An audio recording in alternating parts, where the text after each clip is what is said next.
की शुरुआत इस वक्त की बड़ी खबर के साथ करेंगे। दावोस में झारखंड को मिली है बड़ी उपलब्धि। मुख्यमंत्री हेमंत सोरेन और वेलस्पन वर्ल्ड के संस्थापक एवं चेयरमैन बीके गोयनका के बीच उच्च स्तरीय बैठक आयोजित हुई, जिसमें वेलस्पन वर्ल्ड की तरफ से झारखंड में प्लास्टिक उद्योग के क्षेत्र में लगभग 300 करोड़ के निवेश का प्रस्ताव दिया गया। बैठक के दौरान मुख्यमंत्री के नेतृत्व में राज्य प्रतिनिधि मंडल ने वेलस्पन के प्रतिनिधियों को देवघर स्थित प्रस्तावित प्लास्टिक पार्क की जानकारी दी और वहां निवेश की संभावनाओं को लेकर जानकारी दी गई। इस प्रस्ताव को आगे बढ़ाने के उद्देश्य से वेलस्पन की टीम जल्द ही झारखंड का दौरा कर स्थल निरीक्षण और विस्तृत अध्ययन भी करेगी। दावोस में मुख्यमंत्री हेमंत सोरेन से ग्लोबल इन्फोसिस कैलिफोर्निया से executive vice president Ashish Kumar Das ने मुलाकात की। मुलाकात के दौरान झारखंड के दीर्घकालिक विकास विजन और तकनीक आधारित विकास की दिशा में सहयोग की संभावनाओं पर व्यापक और उत्साहवर्धक चर्चा हुई। इन्फोसिस प्रतिनिधियों ने मुख्यमंत्री हेमंत सोरेन के कार्य और विजन की सराहना भी की। बैठक में झारखंड के युवाओं को डिजिटल एवं आर्टिफिशियल इंटेलिजेंस से जुड़े कौशलों से सशक्त बनाने पर सहमति बनी। इस दिशा में इन्फोसिस के विंगस्पैन प्लेटफॉर्म की संभावित भूमिका पर आगे चर्चा किए जाने का प्रस्ताव रखा गया। साथ ही खनन क्षेत्र में उत्पादकता, सुरक्षा और दक्षता बढ़ाने के लिए इन्फोसिस द्वारा विकसित एआई आधारित डिजिटल ट्रांसफॉर्मेशन समाधानों को प्रस्तुत करने पर भी सहमति बनी। इसे लेकर फरवरी में एक वर्चुअल सत्र आयोजित किए जाने पर भी सहमति बनी है।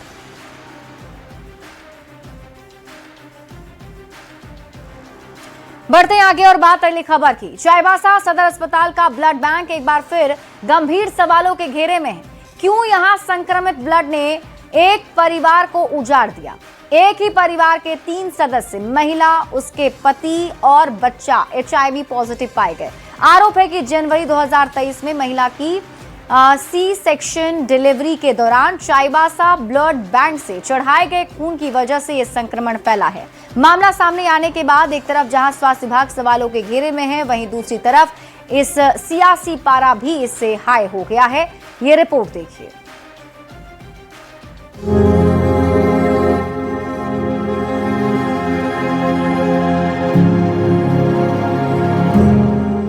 चाईबासा जिले के एक परिवार की जिंदगी उस वक्त पूरी तरह बदल गई जब जून 2025 में महिला की दूसरी गर्भावस्था के दौरान रूटीन जांच में वो एचआईवी पॉजिटिव पाई गई। जांच आगे बढ़ी तो हैरान करने वाली बात सामने आई।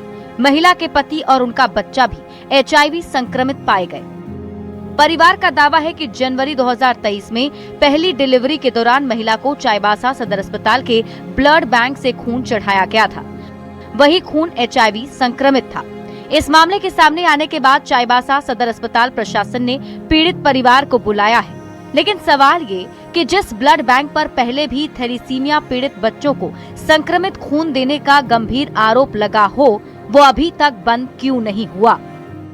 पीड़ित परिवार द्वारा जो आरोप लगाया जा रहा है वो अगर सही पाया जाता है तो ये गंभीर मामला है कि वर्ष 2023 से ही चाईबासा ब्लड बैंक से क्या लोगों को संक्रमित खून चढ़ाया जा रहा है।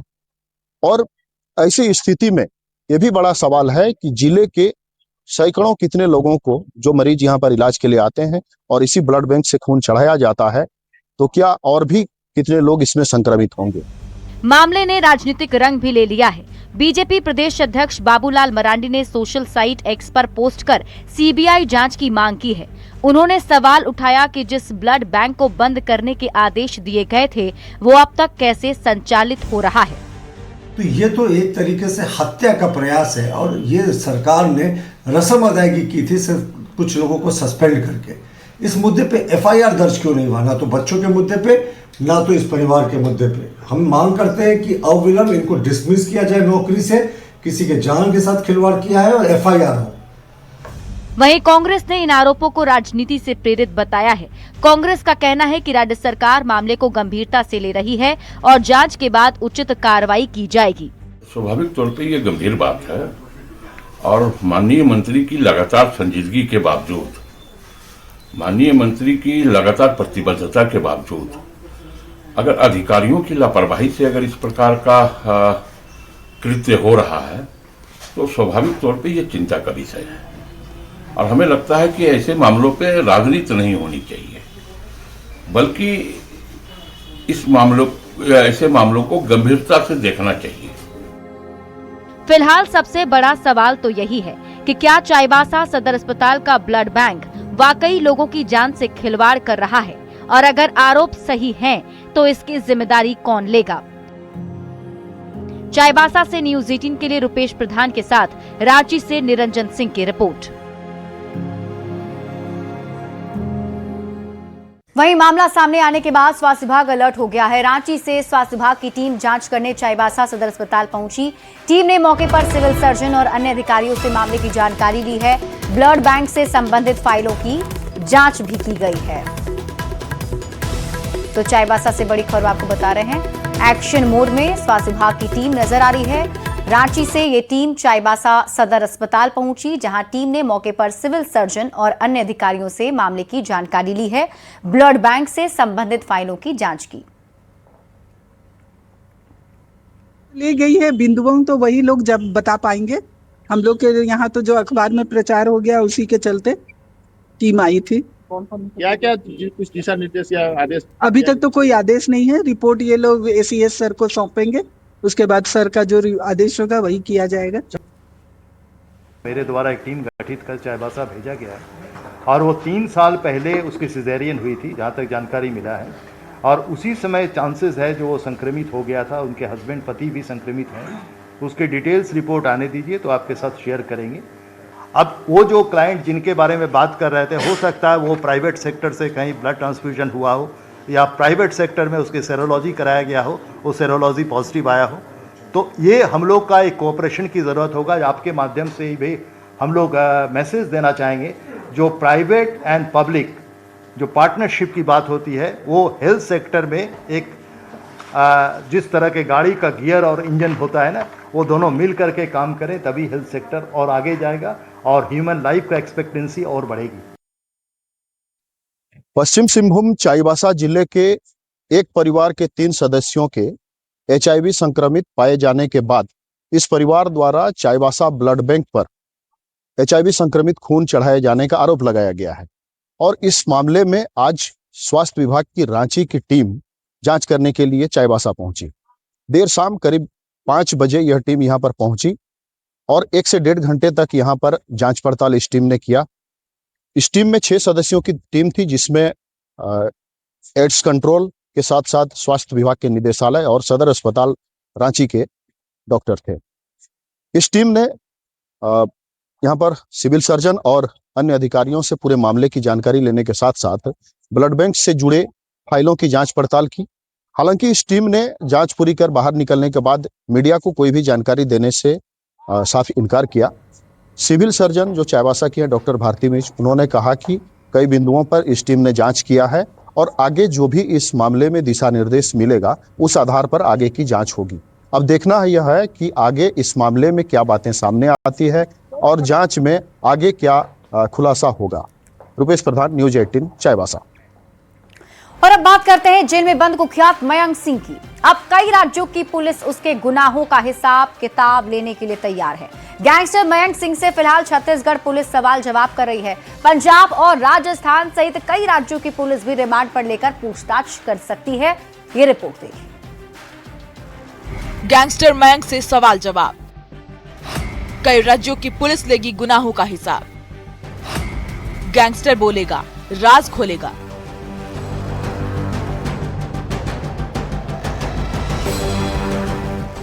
जी हां, अजरबैजान से प्रत्यर्पण के जरिए झारखंड लाए गए कुख्यात गैंगस्टर मयंक सिंह अब छत्तीसगढ़ सहित कई राज्यों में दर्ज आपराधिक मामलों के राज खोलेगा। झारखंड पुलिस के बाद अब मयंक सिंह छत्तीसगढ़ पुलिस की कस्टडी में है, जिसे लगातार पूछताछ कर छत्तीसगढ़ में दर्ज मामलों की पड़ताल शुरू कर दी गई है। बीते दिनों एटीएस की पूछताछ में कई अहम जानकारियां मिली थी, जिसके आधार पर पंजाब और राजस्थान पुलिस भी हवाला और पाकिस्तान के हथियार नेटवर्क के तार को सुलझाने में जुटी है। यहीं पे रामगढ़ जेल में बंद था। अभी कुछ दिनों पहले उसे छत्तीसगढ़ पुलिस अपने कुछ कांडों के अनुसंधान के विषय में रिमांड पे लेके गई है। तो फिलहाल वो छत्तीसगढ़ में रायपुर जेल में है और बाकी भी कुछ राज्य हैं जो झारखंड पुलिस से सहयोग चाह रहे हैं। उसके विरुद्ध जहाँ जहाँ पे भी कांड दर्ज है, चाहे अमनसा हो या किसी अन्य गिरोह के नाम पे इसने जो भी पूर्व में जिस भी तरीके के इसके क्रिमिनल केसेस में इन्वॉल्वमेंट है, उसमें जो भी दूसरे स्टेट की पुलिस हमसे सहयोग चाह रही है, उसमें हम उनको पूरा सहयोग दे रहे हैं। दरअसल छत्तीसगढ़ में गैंगस्टर मयंक सिंह पर हत्या, रंगदारी, धमकी, फायरिंग और आपराधिक साजिश जैसे करीब 45 से ज्यादा छोटे बड़े केस दर्ज हैं। वो लंबे समय तक विदेश में रहकर अपने नेटवर्क का संचालन कर रहा था, लेकिन अब छत्तीसगढ़ पुलिस ने मयंक के खिलाफ दर्ज मामलों पर तफ्तीश शुरू कर दी है। वेपन से संबंधित या जो पैसों से संबंधित जो नेटवर्क के बारे में उसने बताया था, चाहे पाकिस्तान से चाहे किसी दूसरे कंट्री से वेपन लेन देन या जो उसके एवज में जो पेमेंट वगैरह की जाती थी, जो नेटवर्क के बारे में बताया गया, उस पर लगातार जांच की जा रही है। उसमें सेंट्रल एजेंसीज की भी हेल्प ली जा रही है, दूसरे स्टेट पुलिस की भी हेल्प ली जा रही है। खासकर जो पंजाब, राजस्थान जैसे स्टेट्स हैं, जो बॉर्डरिंग स्टेट्स हैं, उनके पुलिस से भी सहयोग ली जा रही है। सारा डेटा हम भी उनसे शेयर करते हैं, वो भी हमसे शेयर करते हैं। मयंक सिंह ने भारत में चल रहे केसों और पुलिस की कार्रवाई से बचने के लिए विदेश को सेफ जोन बना लिया था।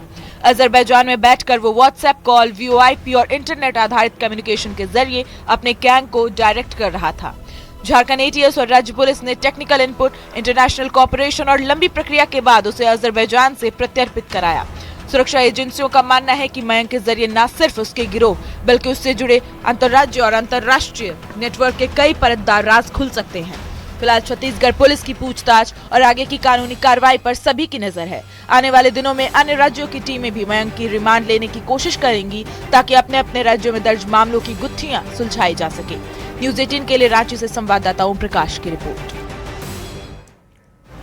अंश और अंशिका के रहस्यमयी ढंग से गायब होने के बाद रांची पुलिस की जांच और दोनों बच्चों की सकुशल बरामदगी ने एक ऐसे रैकेट का खुलासा कर दिया है जो शहर से मासूम बच्चों को चुराकर उनसे कई तरह के आपराधिक काम कराता है। जांच के दौरान रांची समेत राज्य के कई इलाकों से 52 बच्चों को बरामद किया गया, जिनमें से 40 पर 50 से अधिक लोगों ने दावेदारी ठोक दी है। पुलिस अब सभी दावेदारों और बच्चों का डीएनए टेस्ट कराएगी। वहीं पुलिस की टीम बच्चा चोरी मामले में गिरफ्तार आरोपियों की संपत्ति को जब्त करने की तैयारी कर रही है। राइट्स के लिए और उनके वेलफेयर के लिए पुलिस ने एडिक्वेट कोर्ट से परमिशन लेके जो उनके वो जो बच्चे हैं उनके डीएनए सैंपलिंग के लिए प्रोसेस शुरू किया गया है। और जो उनके जो क्लेमेंट हैं, जो उन बच्चों के जो कुछ लोग क्लेम कर रहे हैं कि हम उनकी फैमिली हैं या हम उनके रिलेटिव हैं, उनका भी डीएनए लेके और उसका डीएनए एनालिसिस करवाया जा रहा है और उसी के आधार पर ही आगे जो बच्चों को सुपुर्द किया जाएगा। इसमें सीडब्ल्यूसी, डालसा और अन्य एजेंसी जो भी हैं उनकी भी सहायता ली जा रही है कि जितने भी बच्चे पकड़ाए हैं उनका मेडिकल कराया जाए कि क्या ये कहीं केमिकल का यूजेस करते हैं या कुछ आ रहा है कि नहीं आ रहा है, उसको भी कराने की ज़रूरत है। उसकी भी जानकारी लेना चाहिए कि इन्हें सभी को रिमांड में लेके से एक एक बिंदु पर पूछताछ करनी चाहिए, पूरा सिंडिकेट की जानकारी न हो। यहाँ रुकने एक छोटे से ब्रेक के लिए, जल्द लौटते हैं वापस।